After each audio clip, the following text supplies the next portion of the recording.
Take me out to the bar, yeah. Take me out with the crowd. Buy me some potatoes and cracker jacks. Well, I don't care if I ever get back, 'cause it's root for the Astros. If they don't win, it's a shame. Yeah, it's 1, 2, 3 strikes, you're out at the old ball game.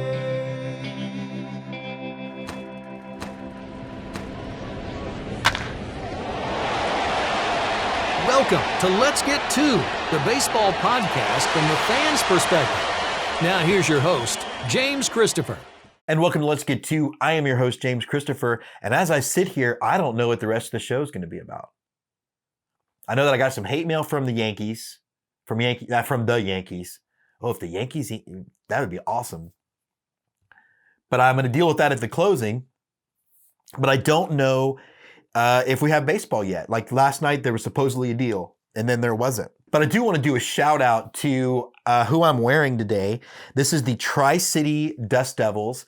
Our good friend Eric, the Peanut Guy, who I think has got to be the nicest guy in minor league baseball, was on the show a few months ago before all the Rona stuff happened. But they were supposed to have their opening day, I think, this week. And so I wanted to represent the Dust Devils and support them and let them know that we at Let's Get To support you guys and we're with you. And we hope we get baseball back very soon.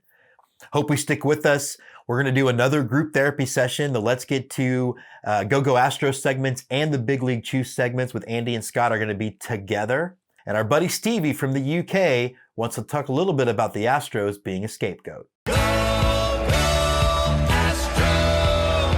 Go Astros, a focus on H-Town hardball. And now, the Big League Chew, an eye on the majors. We're back with our Big League Chew segment and our Go Astros segment. And the funny thing is, I wish the fans knew how hard we try to be timely with this show. We were supposed to record this at 4:30 yesterday. We were all going to wear – Andy and I wore black or dark to mourn. This is the darkest timeline. And Scott wants Jesus to deliver us.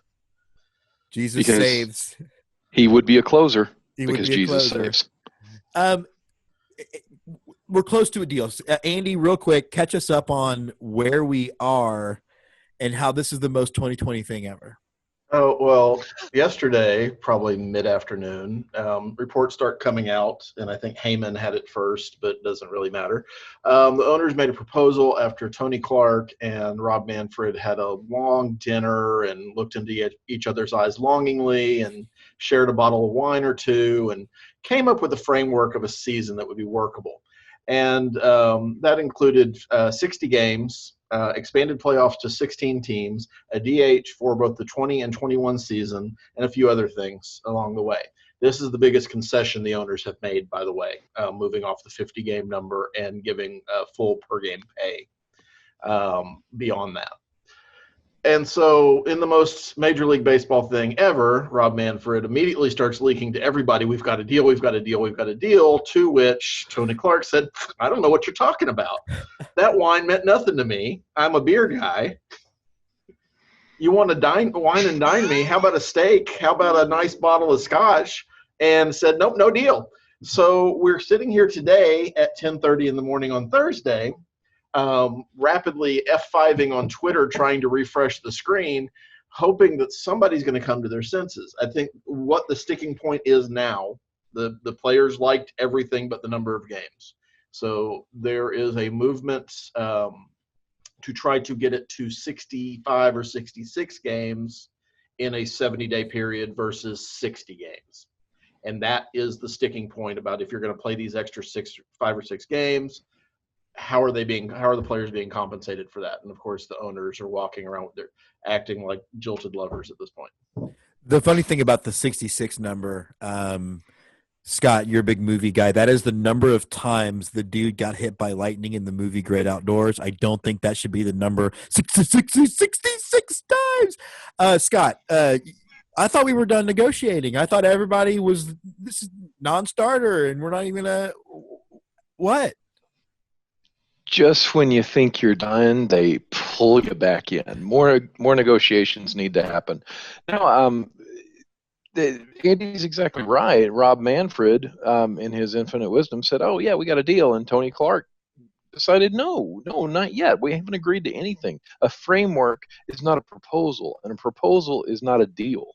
So there's a sticking point here for the number of games, because the number of games of the prorated salary. And let's think who's going to benefit the most from that. Right. The players that are going to benefit the most from that are the players that make the most money, because you're getting more money. A rookie, I've seen, under the prorated agreement, could make, if you get the union's number of games, they make about 350,000 or so.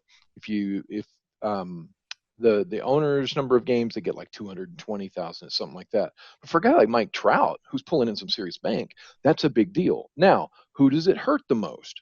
It hurts the teams with the highest payrolls. So you got teams like the Yankees, the Dodgers, the Astros. These are the guys that they don't want to pay the most amount of the prorated, or they don't want to play. If we're going to have to pay you what we agreed to in March for the 100% of the prorated salary, then let's have fewer games, because I'm not going to get that revenue from the fan at the ballpark anyway. So the rich stay a little bit richer. It's not going to hurt the Pirates and the Royals nearly the amount that it's going to hurt the larger teams. And we can never hurt the Yankees. Well, we don't want to hurt the Yankees. I mean, the Yankees, it's just wrong. It's wrong to hurt big market teams that have a lot of money. We want to take care of the big ones, right? Well, but apparently you've got 6 owners out there also. They're ready just to say no baseball whatsoever. Do we know the 6 owners? Do we know, Andy? Do we know? Don't know the 6 owners. I don't. I mean, I would assume, to Scott's point, that you could probably name them. It's probably Oakland and Kansas City and Baltimore and your lower payroll teams. Although giving a full year of service time, which is part of the deal, 178 games or 178 days worth of service time to anybody who plays this year, hurts the smaller market teams, because they're losing 1 year of a control over the players that they have. And since they're players that have to have players under control at lower salaries, it's interesting that they're going to accelerate that without getting much bang out of that buck. But I think everybody's in that same situation to some extent. You want to get really depressed? You want to talk darkest timeline? This is just a precursor of the next 2 years. I think part of the reason that Tony Clark refuses to acknowledge there could be a deal yet is because they're setting a precedent. They're setting the tone for the CBA negotiations that happen after the 2021 season. 2021 is going to look horrible. I read the Stark article this morning on The Athletic, which if you just really want to get in a super bad mood, go ahead and read that. But it's talking about there is a cabal of owners that want to overthrow Manfred, which is the only positive thing I read in the article. There's a cabal of owners that want to cancel the season and maybe just burn down Major League Baseball and start over with 30 franchise shares and redo it the way the owners want it. There are 8 teams, or at least one small market owner, who is claiming that 8 to 12 teams could be filing bankruptcy after the 2021 season. And that Major League Baseball itself may just file for bankruptcy, which means you're going to have voided player contracts, which means you're going to have possibly up to 300 players being non-tendered this offseason. And to further that point, Andy, I would say Major League Baseball's, the owners are definitely setting it up like that. You got Bill DeWitt here with St. Louis. Okay, so I'm about to rip on my own team, rip on the Cardinals here. You got Bill DeWitt saying, man, this Major League Baseball thing really doesn't make a lot of money. I don't understand, why people think we're getting so rich, because this has not been a money-making venture for us. Meanwhile, not only did he purchase it at $150 million, and now the franchise is worth $2.05 billion. So that's a return on investment of a whole lot of money. A lot. Whatever those numbers turn out to. Guys, it was my impression to be no math on this podcast. Yeah, that's why I just said a whole lot. That's the answer. It's a whole bunch of nickels is what it's that a whole is. lot. Nobody's taking their shoes off, so we're not counting past 10. True. Yeah, it's true. But I mean, seriously, you're looking at something that is now essentially 12 times worth Yeah. what you bought it for. That's crazy. And you want to tell me that poor us, we're going to barely, we're not even going to break even this year. We're really going to take a hit. We don't know how we're going to afford all this. You just bought an $8.3 million home in Southern California. I can't have a lot of sympathy for someone that just bought an $8.3 million home who then tells me, "Man, money is so tight." Well, Come I on. mean, and This it's this shows how out of touch the owners are with the average fan, in my opinion. And I'm getting kind of freaking sick of it. I They agree. agreed to something Andy, in March. Play freaking baseball. I there's agree. Andy. a couple of things there too. The owners are never going to file bankruptcy, and I'll tell you why. The second they do, they have to open their books. That becomes public record because bankruptcy is a public activity in the court system in our country. So if they file Chapter 11 or Chapter 13, depending on what road they want to take, all of their books become public. And you could argue because it's a league issue, all of the books would become public. So I don't think that's ever going to happen. The other piece to me that tells me owners don't necessarily lose money the way they want us to believe is that if Rob Manfred came out today and said, we're going to expand by 2 teams, you would have no fewer than 20 people lining up to own those 2 teams. And generally, billionaires don't just own things to lose money. So you get to be a billionaire by making smart business decisions outside of maybe Mark Cuban, who just lucked into the internet. And Shark Tank. But you guys, I think the most frustrating thing of all of it was, my beloved wife, who is Jeff. my favorite person on this planet. So we actually had a night out last night. We went to our new favorite steak place. I was sending Andy photos. I mean, just a monstrous piece of meat. And I had a smoothie. Thanks. yeah, he had a smoothie. So but she asked me, she's like, well, if the owners agree to this, why don't they just go with this suggestion, which seems to meet some of the main player points? Why wasn't this just, why play the game of we're done? So why play the game that we're done, Andy? Because I think the owners, at least somebody in the front office of Major League Baseball understands that it's a horrible look. It's a horrible look during a pandemic when you could play to not play. It's a horrible look for 2 groups of people, no matter what side you take on this, and I don't know too many people that are on the owner's side right now, to be arguing over money when we have 14% unemployment, when they could be playing a game, when every other league is trying to figure out how to play, and Major League Baseball sitting there looking at how not to play. That's the biggest problem, because you're not just talking about this year, and I know we talk about them being really short-sighted a lot, but you're talking about this for years on end, because if baseball screws this up, which there's hope right now, but there's still a giant chance they're going to, I'm not going to use the word I want to use, they're going to screw it up. I think and if that happens, yeah, that's the word. If that happens, you're not just going to cost the 20 season. You're not just going to damage the 21 season that has a lot of uncertainty around it, between not knowing what's going to happen with the pandemic, not knowing what's going to happen with labor, not knowing what's going to happen with everything else.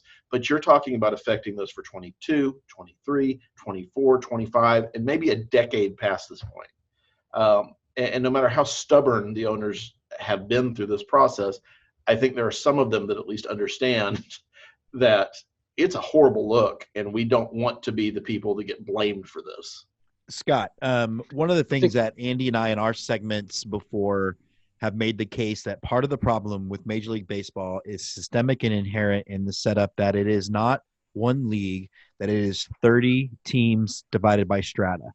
And Andy and I wisely, I think, got out of a Twitter argument today that we were both, I think, discretion was the better part of valor this morning. Yeah, I went to bed. Yeah. So, but is that the problem? I mean, like, how can there be a united front if there is no united front on the owner's part? Like, you said it yourself, 8 people don't want to play. Some do, some don't. Some have a different idea. How is this supposed to be handled, I guess? Or how are we supposed to see a positive result? So from an owner's point of view, if we only look at the owners to start with, uh, they're playing on completely separate ballparks, right? As we talked about, you got the Yankees and the Red Sox and the Dodgers, the Cardinals and the Astros as well. You've got the bar set very, very high for the salaries there, whereas the Pirates and Oakland and Kansas City and the smaller market teams, they have a bar set very, very low. Now there's some revenue sharing, but it's not good enough, right? Um, the salary cap that the players do not want. Well, the small market teams absolutely want that because then that brings them back into playing and gets them parity. And I hate to say it, but every other league has gone to some form of a salary cap. And if Major League Baseball wants to see itself last long term, they're going to have to do this. You know, we look at why did negotiations restart? Because it was a little over a week ago. They said, well, okay, well, yeah, fine, take it or leave it. This is our last offer. We're not doing this anymore. And Manfred, who said we are going to have baseball, then came out and said, no, you know what, we may not play. And a combination of things happened at that point. When Manfred said we may not play, people went, wait a minute. You just said we were, and now you're saying we're not. That was a concern. And then, very timely, ESPN's 30 for 30 documentary came out about Sammy Sosa and Mark McGwire. And what that did was remind people that Sammy Sosa and Mark McGwire, in conjunction with Cal Ripken's streak, saved baseball in the 90s. These were huge. They started, I mean, in that doc, they're reminding us, they're showing people there was no one in stands when they came out of the strike. You're looking at games where it looked like a good day at Tampa Bay, right? But you know, you have like 100, 200 people in the stands watching these games. Think about that. That's insane because people say, you know, we got better things to do. You rich people want to fight over a nickel and a dime. Fine, go ahead. You guys have it. While we go out here and we struggle. Major League Baseball's facing the same thing, and I think some owners kind of looked at this and said, "Oh, you know, that was really, really difficult to get out of." And I got news for you. They're not taking steroids now. Nobody is approaching Cal Ripken's streak. There's nobody set up as far as a player goes to save baseball like you had at the time.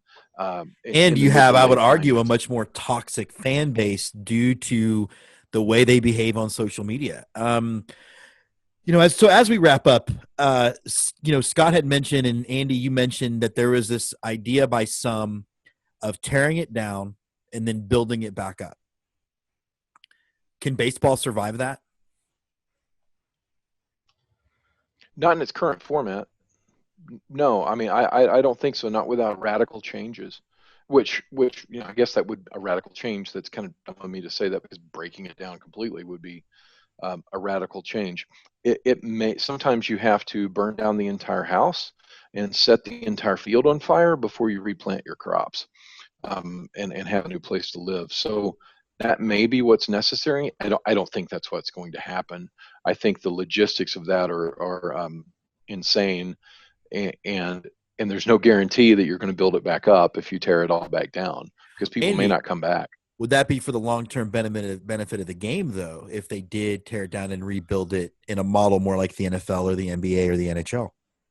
I mean, potentially. I just don't see with the power that the players union has and the ability for them to stay as one right now, and they've been very good about letting Tony Clark be the face of their organization and not having dissent in public view. Except for Blake Snell. Well, except for Blake Snell, but Blake Snell's his own planet in his own orbit. And he doesn't know what either of those words mean because he didn't finish high school. I could see the benefit. I mean, and just purely taking the emotion out of it, the benefit would be that you could tear everything down. You have 30 franchises. You have common negotiating on a TV contract, which is where the money would have to come from initially because fans are going to be really tepid about coming back and losing their history. You'd have to start all the franchises over fresh. I don't know why the Yankees or Dodgers would ever buy into that, or the Cardinals for that matter, but let's say they did. You could fix some of the problems. You could get to 32 teams easily. You could put them in markets that could actually sustain baseball teams. You could have a salary cap and a salary floor if you wanted to. You could fix a lot of systemic issues. The problem is the 30 people who own baseball teams right now there's no reason for them to do that because they like the system as it is. They can cry poor all they want. They can talk about how they're losing operational profits, which is the term they use, and it's a very specific term. It doesn't mean profits. It means operational profits, and nobody believes it. But it doesn't matter because they own the game, because there's antitrust that they're exempt from, and I don't see things getting better without a lot of death among the ownership group. One of the I mean, I say one of the downsides of the pandemic, because there's no upside to the pandemic, but I do think that there was going to be a push in Congress to remove some of the antitrust exemption as a way to fight against minor league baseball contraction. But here's my last question. Because Scott's got to get on the road because we've got another Let's Get To appointment this evening. Right now, the trivia answer is Garrett Cole is the last pitcher to take an official at-bat in a Major League Baseball game. Yep. Is that going to stay that way? Game 5 of the World Series. The DH is not going to go away. I assume that they're going to work out in the next couple of days this 5-game gap, and great, we're going to have baseball, and we'll see who still cares. The DH is being put in place for 20 and 21. It will never, ever go away. And if that's the case, other than the odd reliever having to bat a 19-inning type of game, Right. type of thing, Like a pinch hitting situation? he's the last starting pitcher that you're going to see take at bats as a starter.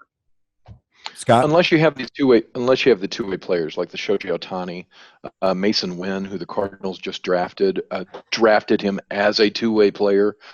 You may see more of that come about. I mean, look, there were some pitchers that were really good hitters in college and high school, and in the minors too, but they never practiced. 413-foot home run, but I don't want to see him bat. Well, true, but some of them actually have a decent swing. You know, I think about the Braves pitching staff back in the 90s. They had bets on the side about their batting average. Yeah, but would you not rather have a DH with power? I mean, like, that's all well and good. It's like saying sure, but I think you're going to see some guys that are two-way players in that spot that will still bat. But it is going to be the 0.2% of the group. Otherwise, and Ohtani's got to stay healthy for me to care. By the way, well, true, very true. I think that's the other part of the two-way player is a novel concept, and I know they're writing rules specifically for that individual with the three-batter minimum and other rule changes they were trying to put in place. But Ohtani's yet to be a true two-way player. He pitched for a little bit, but then he hurt his elbow. So now he hits a little bit, but he never stays healthy. There are other players who have tried to be two-way players.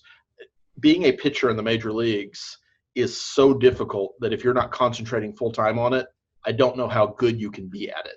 And if that's the case, why not have somebody who can concentrate on it full-time, who's never going to bat anyway? Well, I'm going to leave you guys with this then as we wrap up. First of all, Andy, a little bit of harmony between 610 and 790 on Twitter. Seth Payne, who is a host on 610 Scott, just has the following tweet. Manfred is like the guy in high school who makes out with a girl at a party and assumes it means she's his girlfriend. All right, you guys, thanks for jumping on. We will be back next week, hopefully talking. And you know what? We talked baseball today. We talked the DH, and it got heated. I thought y'all were going to fist fight, and Jesus saves. Oppo Talko, a fan's view of the show. All right, so we are excited to welcome to Let's Get To our Oppo Talko segment. This Oppo Talko is coming from the Oppo coast, coming from the UK. Our favorite Astros fan over there, Stevie. How's it going, man? It's good, man. I love that intro. Can I go now? The intro's gone. You're done. I love the 1990s throwback hat. It's funny because I was watching that documentary last night about Maguire Sosa thinking, and they don't even mention the fact that those teams came in second and third that year. Yeah. To that one. Hey, so I want to talk about, you're over there, you are in just as dire situation as we are. All you want is baseball back, just as bad as we do. But we can't ignore the fact that the Yankees letter thing came out. Those of you who have been under a rock, a judge ordered that the Yankees, basically a letter from MLB about something we don't really know, that the Yankees have said would do undue damage to their reputations, be sealed. Overall, man, what is your impression? What do you think's in the letter, and what is your impression about how this has been handled? This morning, I want to say this. I watched the latest John Boy video. I suppose because I like being annoyed by the guy. And I was like, right, that's it. I'm going to go and see the man behind the great conspiracy, the man that bust open the Astros, bang bang theory. Well, I found it was just ridiculous. He may as well have had a broom attached to his leg. There was just sweeping. And I'll say this, he doesn't know, none of us know. So none of us are the oracle. None of us are playing God here. None of us know. But it's fun to guess. We've all got our theories and whatnot. But one thing's for sure, I believe anyway, I think this is going to be far worse than anything we ever did. Far worse. Or we're dealing with a massive conspiracy involving a lot of hard cash. And that's what I believe. I just think I was told many, many years ago, oh, you can't mess with the blue blood, And I used to think they were on about the Dodgers, bleed blue. And I was like, oh, no, you mean, the high and mighty, the real, oracle of it all, apparently. Right. And I realized very quickly that anything is possible. I think anything is possible regarding the Yankees. I do. They're untouchable. I don't know what it is. I don't know what they hold over people. But like you say, there's a lot of money involved. There's a lot of conspiracy theories floating around. But without sounding too, tin hat, I think there's something in there that they clearly don't want to recognize, acknowledge. It's the proof is there. Why would you not open a letter? Come on. It's funny. Because I tend to agree. And look, I've been on the show talking about, like, you're an Astros fan. You're not allowed to be mad at the Yankees cheated. You can be mad. You can be mad at how we were treated for the Astros cheating by Yankees fans. Yeah. Like, because if there's one thing I can't handle anymore, man, it's hypocrisy. Like, it's it. I'm not going to talk about, like, somebody asked me if we get a season this year, should the World Series have an asterisk? I'm like, no World Series should ever have an asterisk. But I'm always of the opinion, if you've got nothing to hide, like, let's remember the whole reason the Astros got convicted or whatever is our guys talked. They came clean. They were honest. If you got nothing to hide, then why not just let us read what it says? Simple. That's it, nail on the head. And because of that, you're going to get a lot of conspiracy theories, a lot of theories in general about what this is. I mean, I was just talking to you before we came on here, and we've discussed this so many times, and I've discussed it with fellow Astros fans. And believe it or not, I'm not blind to it either, even though I'm over here. I was reading a book from the 1986 postseason. And it was wrote by a guy living in New York, because obviously the Mets won. And it was so biased even back then. There wasn't even an inkling to the recognized talent of our team in 86. Not even a hint. Not even a sportsmanship nod. It was just Astros. And you want to hear the detail on Houston in there. Oh my God, there should be riots, or there should have been riots back when that book was wrote, because it slates Houston, it slates the Houston police force, it slates everyone that lives there, the team. So I think in general, I don't know what it is. I would love someone to explain it to me. I don't know what it is. I mean, I can explain it. So here's because I know that you guys have football or soccer there, and I don't know how any of it works, right? But so if you think about the three major sports in the States, the NFL and the NBA, they're all salary capped leagues. And so there, really and truly, one team has no more financial sway over a league than anywhere else. Major League Baseball, there are three teams that pay all the bills, and it is the Yankees, the Red Sox, and the Dodgers. And so that is why they have no problem throwing a team like ours under the bus, because We have relatively fewer fans. I think there's only 1 million likes on the Astros Facebook page, like compared to 12 million on the Yankees. They are afraid if the Yankees go down, that the whole revenue of the sport goes down because they put them in that position instead of 20 years ago. Yeah. I mean, a good example of that, I've definitely mentioned it on other podcasts before, is that the brand of the Yankees as well. I mean, I've said it before. I've bumped into people in England, Yankees hat on, expected to talk ball, not a clue. No. It's a fashion statement half the time. I'm not saying that everyone who wears a Yankees caps are not a fan. It's just that is the type of global branding and global franchise that it truly is. I think if you see let's say a lesser supported team, the chances are they're probably going to be into that team. You know, if they're wearing a Rockies hat or something like that, you know, it's just going to be more probable that they're going to like baseball and know something about it. It's a brand. So, yeah, of course. Like I say, whatever's in that letter, there's a lot of money behind it. You know, the cards are going to come tumbling down. I'm hoping it's going to get opened. Let's see it. Let's be as transparent as we've had to be. Let's suffer what we've had to suffer, and let's, you know, get those punishments going. Because if we're going to be punished, which is right, is correct, then why shouldn't other teams be punished for it? We all know about the Red Sox. They've got away with a slap on the wrist, you know. Twice. Yeah. So hold on a minute. The Yankees have never even faced a vague punishment. Doesn't sit right. Maybe now's the time for it to turn, because I think what it will do is cast doubt upon the sport. Because I think if you can't even open a letter, then there's something wrong there. There's something wrong. I tend to agree with you. I tend to think if the goal is transparency, if the goal really is to clean up the game, then let's clean it up. And if not, then don't worry about it. But to do this dance with us, and if, you know, you go back to Jim Crane's press conference whenever the punishment was handed down, he said, we've given information about 8 teams that were doing this. Yeah. Where has that information come from? The Red Sox break the rules twice. They get nothing. They blame it on a poor intern. Exactly. I mean, like, do they think we're all stupid? Yeah, clearly. I mean, this is what is kind of hilarious about it. We've started this conversation with saying, let's not be too, you know, making ourselves sound like the victim.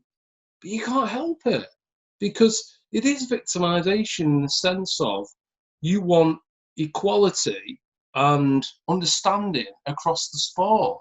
You can't just punish one team and not others, or in a similar vein or manner. It doesn't work. Let's clean it up. I totally agree with that.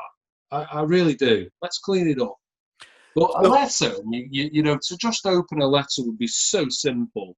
It's more simple than getting someone to bust open our whole operation as they did.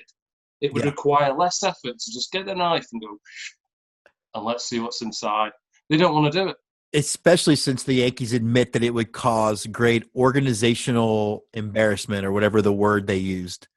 Well, I mean, you know, he says it all, because when this first came out, it's silence. It's absolute silence. There was a war when that broke out. You know, when the Bang Bangs came out, it was done, right? It was war out on social media. The Yankees fans, where are they? I mean, genuinely, let's have a conversation. Let's discuss these things. They're nowhere to be seen. So it's almost like, you know, so you can't even support your own team and back your own team up, because you know there's something here not right. What I see a lot of them doing is, well, maybe whatever it is, it still wasn't as bad as what used to. Now we're talking about degrees of cheating, and I'm like, well, they just said we use cameras to steal Well, that's technically the rule. Banging a trash can is not against the rules. Exactly. I mean, I was reading back to, I can't remember the date, but I was reading back to an old Pirates game where they were using bells and whistles. Yeah. There's apparently a rumor that the Athletics, their drummers in the outfield, they've got one that the players. So Like, and I just think here's the thing, and this is what I've said from the beginning. I just think it should be legal. Like, why not? Like, change your signs, pitcher, because you saw what happened to the Astros in 17 when they started changing their signs. Yeah. You don't want that anyway. Hey, so before we get out of here, I don't even know where we are right now with having a season. Do you think that we're going to have a season this year? I just don't. It looked promising at one point. Not that I was particularly down for it, but it looked promising. Nobody can agree. And they've destroyed, the minor leagues. The whole situation is just a mess. And then you've got the latest thing with the Yankees and Rob Manfred again. Let's just start a clean slate, hopefully with a new commissioner next year. I hope so. And that's what I wanted to ask you though, Steve, because for you to be a fan, it's a lot of work. You have to sometimes not sleep. When you watch the world in a pandemic, and every one of our country is now facing their own racial stuff, right? Like Finn from Star Wars was doing a protest about the way blacks were treated in the UK. Like we're in a worldwide change, and then we watch them argue about money. Exactly. I mean, I'm on social media now purely because I've got my own little podcast out, and I love talking to you all out there. But that's it. Because you shouldn't be so self-indulgent and so self-righteous to be talking about things like that. This world is in dire need of change and unity. That's the key right now. There's so many other things we should be worrying about, and you've got people tittle-tattling over money. That's the hard truth of life, though. Money talks, and it really is the root of all evil a lot of the time. All right, so as we wrap up, man, tell me about your podcast. Where can people find it? Well, Sunday Stros, basically. If you go to @SundayStros on Twitter, it's on there. If you search up Anchor and Apple, it's on there as well. Sunday Stros.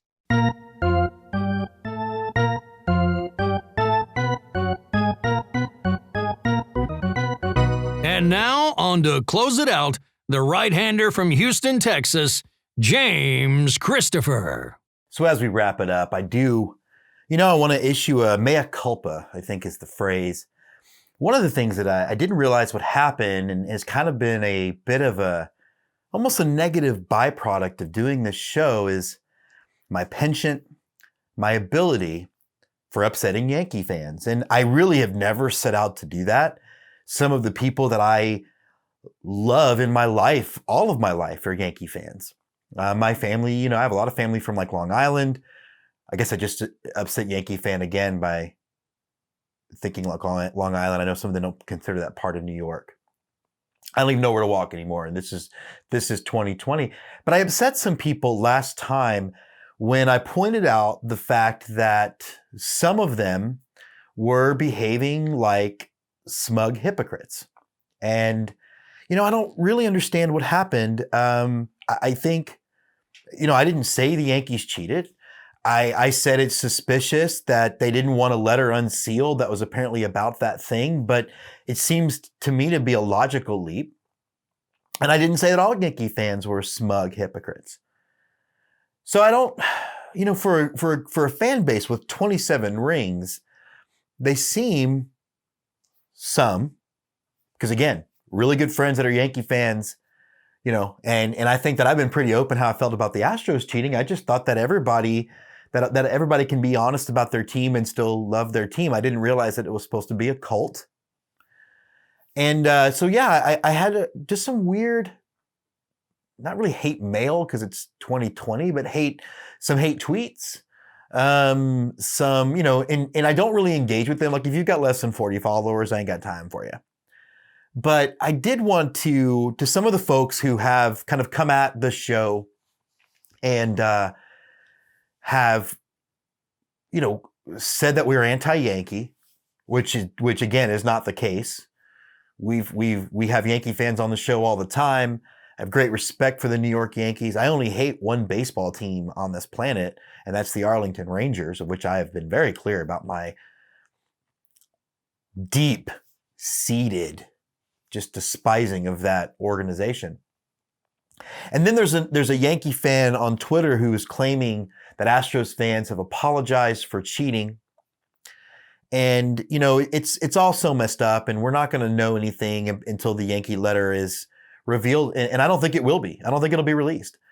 I think it's proven to be in baseball's best interest that it not come out. But I wanted to apologize to the Yankee fans in specific that were offended by my last show. I apologize. I'm sorry that apparently your ability to listen for comprehension and understand subtlety and nuance and have an actual discussion about a situation was never ingrained in you as a child. I apologize for that wholeheartedly. I'm sorry that your ability to read for comprehension in whatever New York public school you attended apparently didn't do the job, because it does seem like you have a strong inability to or strong ability, I should say, to take what you want or maybe can understand from little bits of writing. Maybe the reason why you only read tweets because it's difficult. I don't know. So I'm sorry for that. Like, honestly, I would wave my hand tomorrow and fix it. So I want to apologize for, you know, if I said things that was anything short of bending the knee to the 27 rings, or as I've often said, committed, like crucified myself in your front yard for the Astros doing something better than what lots of teams do. I'm sorry if some of you have a lack of ability to understand like the space-time continuum, and that things happened before, shocker, things will happen after, and that it's just a thing that occurred. I'm sorry if that's a complicated thing. I would suggest Back to the Future if you need a rudimentary understanding. There's even in Back to the Future 2, they even deal with sports beforehand and in the future, so you can understand that things occur. Look, this is tongue in cheek, and I don't approach this show like the Jim Rome of baseball podcasts. I do this show because I truly love the game, and I love people who love the game. But I'm not going to also not talk about things that are honest, and I'm not going to give my best assessment of things. I believe that you can think that more than one thing is the case, and I believe that you can connect things. I can understand that the Astros broke rules in 2017, the beginning of 2018, and that those rules should be punished for those rules. But I can also believe and understand, and looking at data that say that the breaking of the rule probably actually didn't affect anything of the outcome. Both of those things can be true. Doesn't excuse it, but both of those things can be true. I can draw conclusions when teams that are way more valuable to the MLB by dollars that they bring in, and when I see that they're not punished or not even publicly embarrassed, but the Astros were. I can watch that and raise intellectual questions. My biggest question is, why can't you? Why can't you be honest? Why is it that if we admit that one of our teams might have made a mistake, why is that the worst thing in the world? Or that if the conditions of the game, I'll even go one step further, if the conditions in baseball encourage breaking of the rules until they arbitrarily decide that they can't be broken anymore, why can't we acknowledge that's the game? Watch the documentary, we're going to review it next week on the show, but the Mark McGwire, Sammy Sosa doc. They barely mention the steroid thing. Why?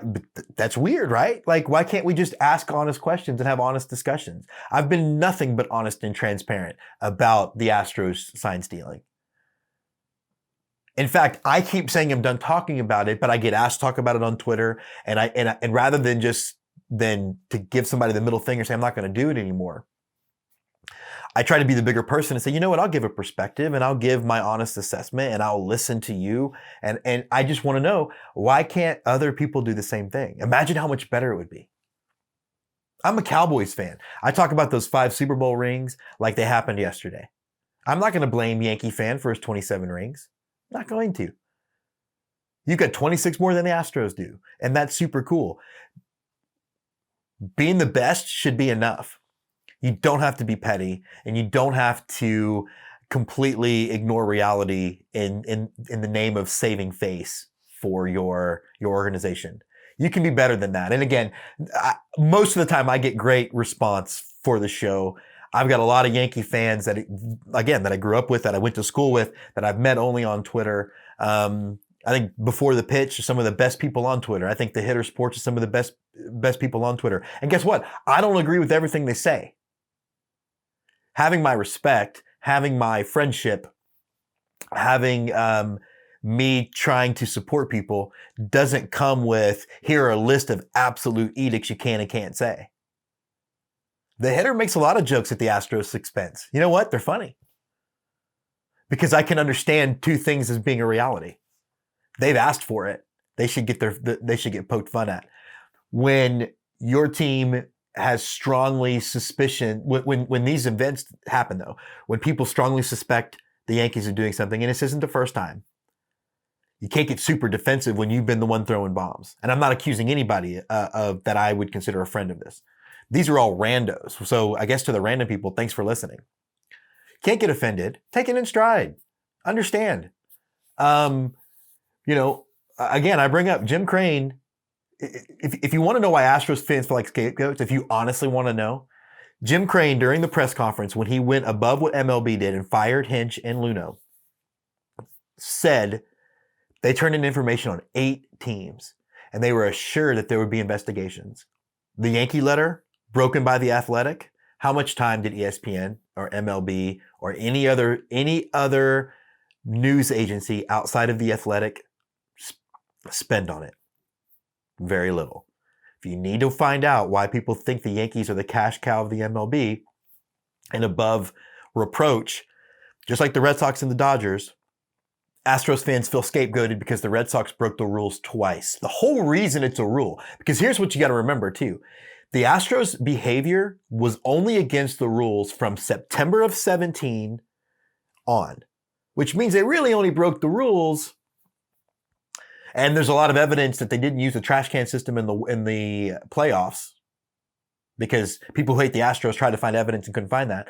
So they really only broke the rules from the end of September into the beginning of 2018. They broke the rules for exactly the same amount of time as the Red Sox do.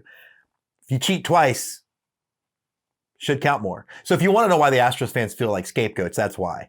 But I didn't intend to do this. I intended to poke a little fun at the people who apparently are fired up and angry about the show. So there's your apology to the one guy in the Yankees who keeps claiming Astros fans are apologizing to him. I've offered to ask for your address to do this in person. There's your apology, bro. But, that's our show for this week. I'm trying to have a little fun. This is all tongue in cheek. Everybody relax. Trying to keep things light as we figure out if we're going to have Major League Baseball.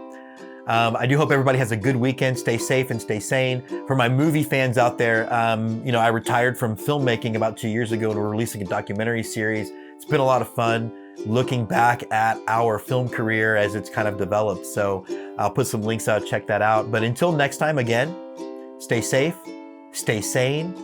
Big shout out to Carve. We went out to Carve yesterday and I had an 18-inch New York strip. See? New York strip. New York strip. I'm all about New York.